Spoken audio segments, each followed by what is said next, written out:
So this is an AMA, so Ask Me Anything for Sarah.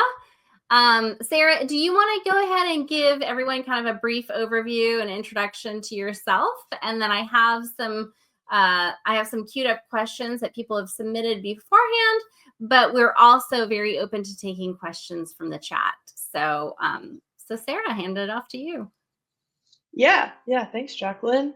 And then, for anyone who's asking questions live, you can use hashtag #AskSarah so we can kind of sift through questions easier. But I do know Kiki gracefully passed me some of the questions that were asked before, so I do know some of them. And it's kind of nice because some of the questions were about my background and how I got here. So I think I'm going to answer some of them, Jacqueline, just as an FYI. But basically, I am a engineer on the MakeCode team, and it was kind of an arduous process getting here. I'm going to start back in my college years. I graduated in 2022, so I've been working as an engineer for about almost 3 years. It'll be 3 years in August, but I didn't start with computer science or software engineering. My college my first major going to college was mechanical engineering because I really liked engineering. Like this course that we had, it was basically a makerspace, and like I just liked making things. And so I was like, okay, mechanical engineering is that, and you have this physical element to it. And so I went in that direction, but just didn't like it. I took the courses, and the time I spent studying was exhausting, and it was hard to like process the information that I was getting through or even do the assignments. And I'm like, and meanwhile, I had friends in computer science who were just diving in and creating things and finding out some like all about really cool algorithms. I'm like, that seems great. So I basically just kind of made the switch. I first started in computer engineering though, just because I was like, maybe I'll still like the physical stuff. Like maybe I'll get into robotics and go from there and get that makerspace part of it. But electrical engineering classes are really hard. If anyone's taken electrical engineering classes or know anything about that, it's tricky. So I was like, I don't see myself doing this either. And so I just made the full switch into computer science, and then also ended up getting a minor in computing for the interactive arts. So I was able to integrate some creativity in there. And then upon graduation, I got hired by Microsoft and was able to join the MakeCode team. So that's a little bit of a long story into software engineering, but it was a fun process getting here, for sure. And the MakeCode team was kind of a surprise for me. For Microsoft hiring out of university hires, you don't really get to choose what team you're going to be on. It's just kind of like you're in a pool of all these hirees, and you get placed into whatever teams have availability, essentially. And so when I was told that I was getting placed on the MakeCode team, I was like so excited. First of all, I actually didn't even know what MakeCode was. So that was, I was like, oh, that might not be a good thing. But then I looked into it a little bit more, and I was like, this is exactly what I wanted. Because at the end of the school year, as you're applying for all these jobs, that you're trying to find a job in the software engineering industry, it's kind of like throwing spaghetti at the wall and trying to get into a company that you like. But it was exhausting for me because coding challenges are so hard. And like I was just like, I can't keep trying to apply to companies that don't really speak to my interests. So I eventually started applying to tech ed or ed tech jobs. And then I got the offer from Microsoft, and now I'm working at MakeCode. So it's kind of like, it felt like divine intervention almost, where I was like, I was looking for this kind of work, and now I'm at Microsoft with the exact same product. So that's why I'm here. That's a great long-winded, I know. So we do have a few questions in chat. So Mine Art book asks, as a student, could you provide like a roadmap for becoming a computer science engineer? I mean, my roadmap is going to look so much different from anyone else's. I think it really depends on the kind of interest that really pulls you to computer science. But I would say, like, to start is to just experiment with stuff. And that's what I really wish I did more when I was starting with CS and software engineering, is just playing with things. Like, how does this website work? And inspecting the element, and then like maybe trying to like hack with it a little bit, and then maybe go from there to making your own website, or like how does this app work, and try to get into app development, or like what makes this hardware tick? Like just kind of digging into it, because then you're going to find out what you really enjoy, and then you can kind of get more niche and get your um, independent interests from there. I think that's like the start point, and then you would just kind of build on top of it. Whatever language or area really suits your fancy, just kind of build skills on top of it, and kind of try to stay up to date with a lot of stuff that's going on, like join communities where uh, like that kind of development is happening, so you can kind of get a feel for what the culture coding in that environment looks like, because the programming culture can change based on what kind of coding you're doing. So yeah, there are a lot of roads to take, and I think the best advice I could give is be curious. I love that. Great advice. And then Don asked a more technical question. So MakeCode JavaScript seems to actually be TypeScript. Is it backwards compatible with JavaScript, or do I need to learn TypeScript too? I This actually is a question that I'm not 100% confident on, but it is backwards compatible with JavaScript to an extent. Like MakeCode kind of does our own flavor of JavaScript, so it goes well with gaming and retro gaming and the hardware that we use. Um, yes, yes, and yes. I think TypeScript.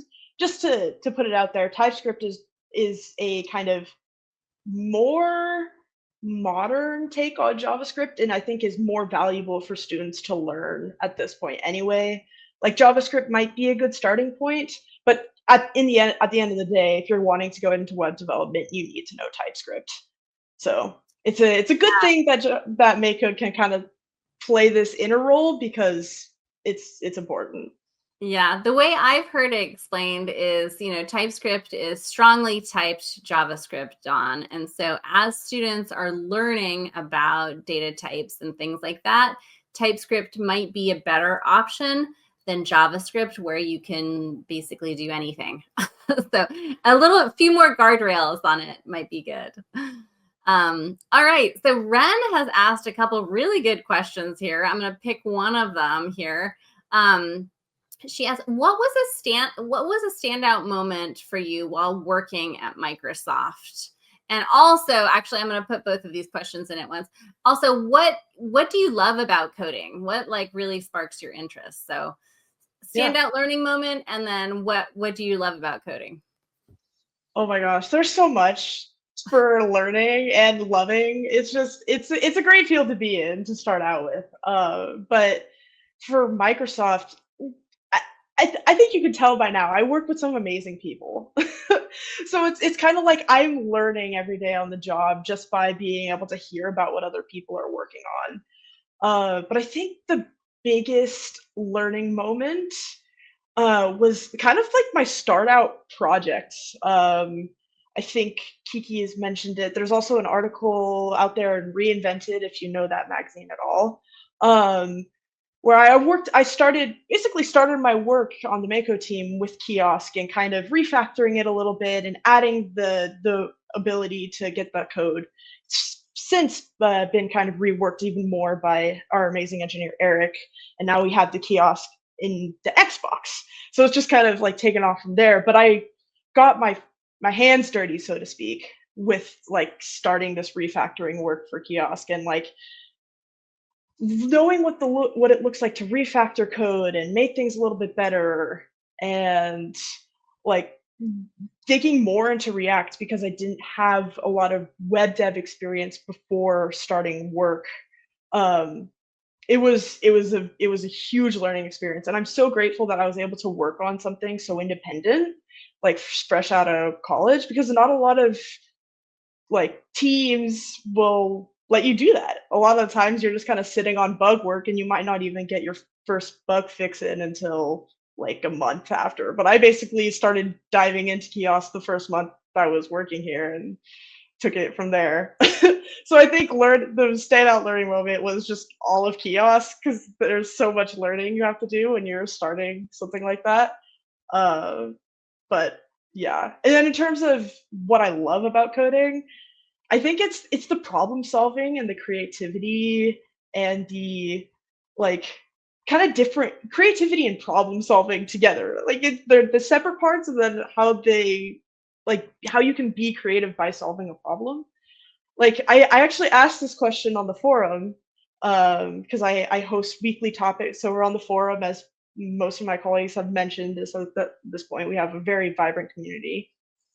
Um, but I host these weekly topics just to kind of spur a community, more sense of getting to know each other and all this stuff. And I asked this week, I'm like, what's your favorite part of coding?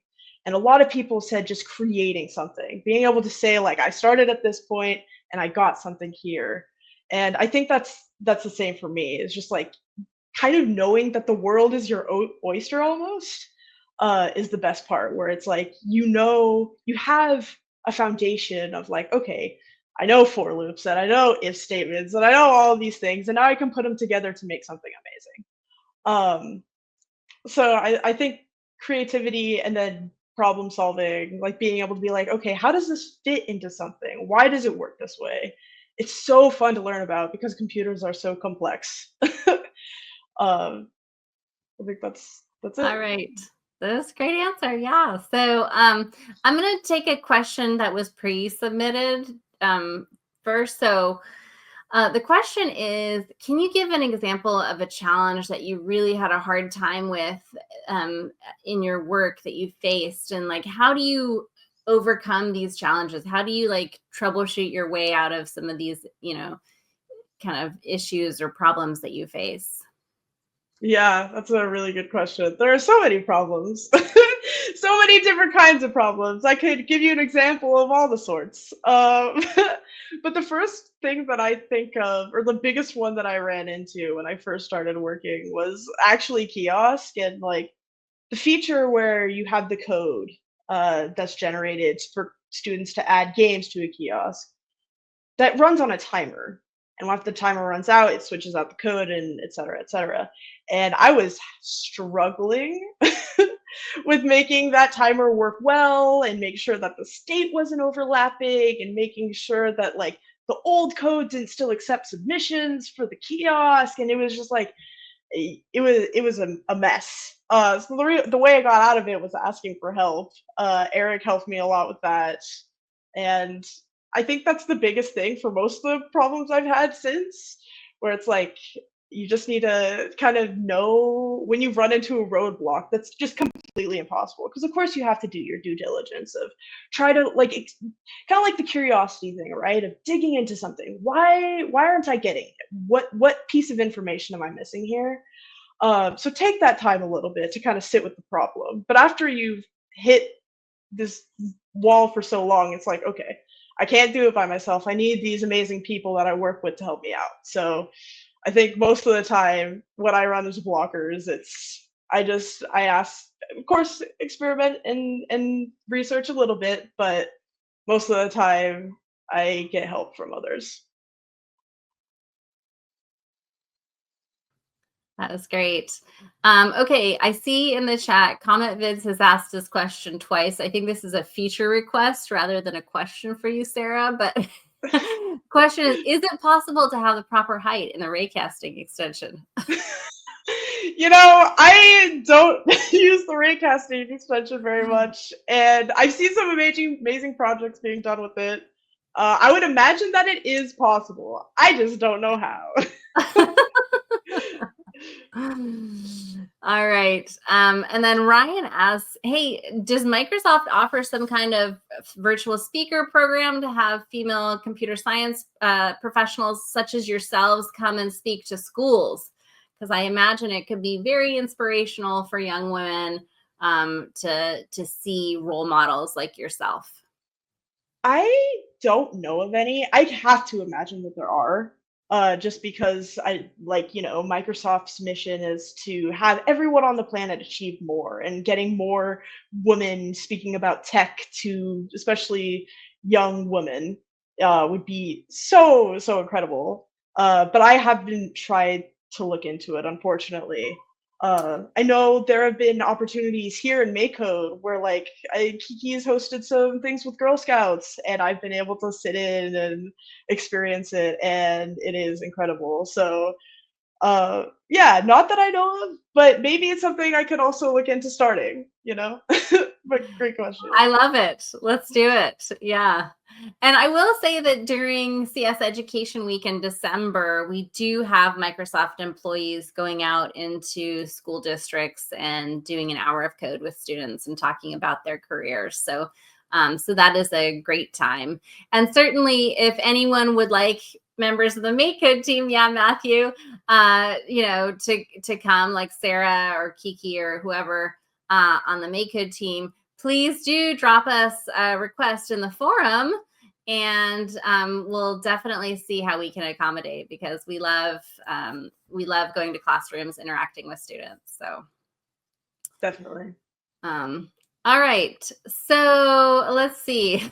Let me pull out. I think we have just a few more minutes. So another question from Ren. Do you code in your downtime? And if so, is there something that you've made, as just like a hobby, or as something that, you want to do on your free time? I haven't coded in my free time in a while. I've had new hobbies since kind of starting the job that I've just kind of dove into, where I don't spend as much time coding outside of work. But I was trying for a bit to make my own personal website just because I haven't really had one before. I know it's kind of common for people starting out to kind of have your own portfolio and yada yada. But I never really had that. And so I was like, well, what would mine look like? And so I was kind of diving into making art for it and making my own website and using Vite. If anyone knows about Vite, it's a great place to start with React. But yeah, don't code too much. But I did start trying to make my own website. All right. And then Alex asks, what other topics outside of programming would you like to have explored more in school? Oh my gosh. Oh, there are so many. I wish I could go back. I took a landscape architecture class in college. It was one of those first GEs that you just kind of knock out. It was for a practical arts or something like that. And I ended up really liking it. And I think about it a lot actually. So I think it would be really cool to kind of, if I could, elaborate that education and maybe even integrate like landscaping and computer science and see how those things meet. But that was my favorite for sure. Love that. And you have cats. They also take up a lot of free time. Yes, that's true. I adopted 2 cats just a bit ago, and they're a hoot. All right. So let's see. One of the questions that was pre-submitted talks a little bit about what you talked about before around why you like coding. Can you talk a little bit more about combining technology and creativity, and how you get to use some of your creative skills and sort of that left part of your brain, or is it the right, in One like of the your work, 2. in your coding? So Yeah, I kind of like I said, I think a lot of the time when you're problem solving, you're also doing creative things, even if you don't really realize it. But on the Mako team in particular, there are always like some things where it's like the UI could be a little bit different, and maybe I can fiddle with it to make it a little bit better. And so sometimes I take the opportunity, or even with kiosk, or there have been some other small bug fixes where I like make a little piece of art and put it in there. Um, so I think you can take small things and incorporate it into the problem solving that you do, to add that little creative spark in there. Even just like leading things in your team to be more creative. Like that's the thing that I think I've found as I've worked more, is that creativity doesn't necessarily just mean art, as I really liked a lot before when I graduated. I'm like, I want to just do art and design and UI, and like that's it. But now I'm like, well, there's a lot of really creative things you can do with writing and answering questions and creating community. And so I would encourage you to kind of try to find what brings you joy, and then like trying to like integrate that into your work and seeing where you can get it, because that's creative in and of itself. Love it. Love that.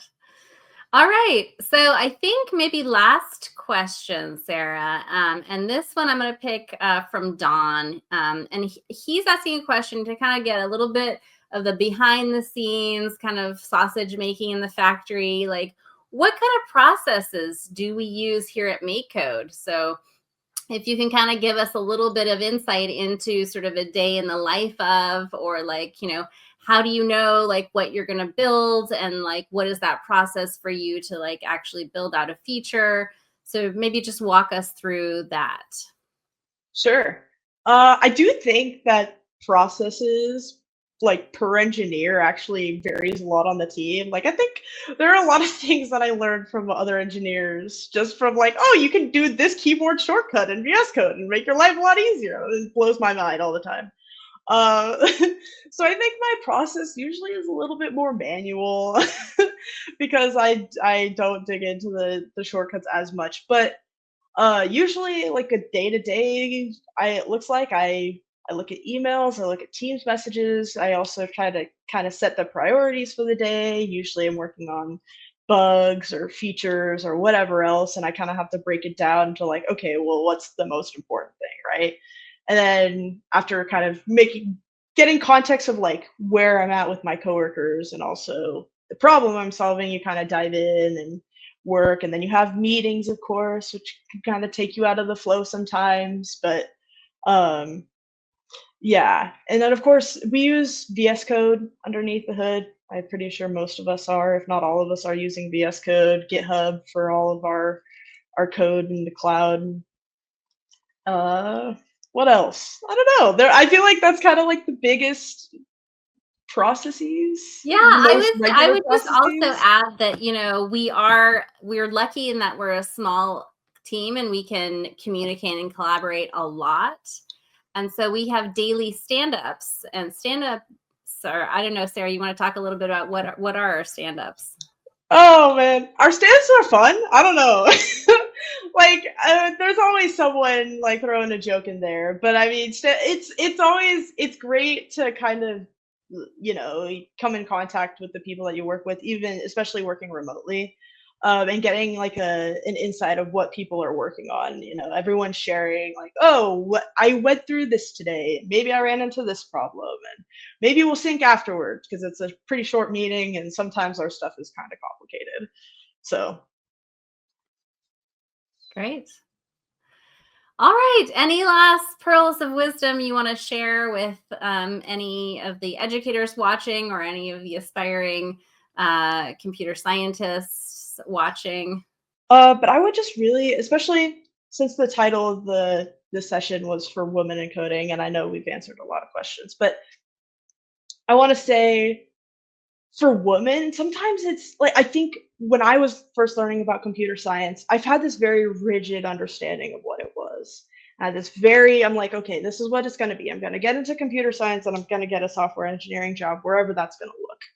But there's so many niches out there, and I think Arcade does a really good job, and MakeCode itself actually as a whole with Microbit and uh, Minecraft does an amazing job of kind of painting this picture of how broad computer science can be. like there are so many cool niches that you probably don't even know about that definitely uses computer science. So if there's kind of like I was saying with like the landscape architecture thing, like if you have another passion and you also really like computer science, try combining them. You might make something new. You might be able to like just kind of blow apart an industry. You never know what you can do. Uh, the world is your oyster. I'll say it again. I know it's a very cliche thing to say, but there's a lot of stuff you can do with code, and just dive in.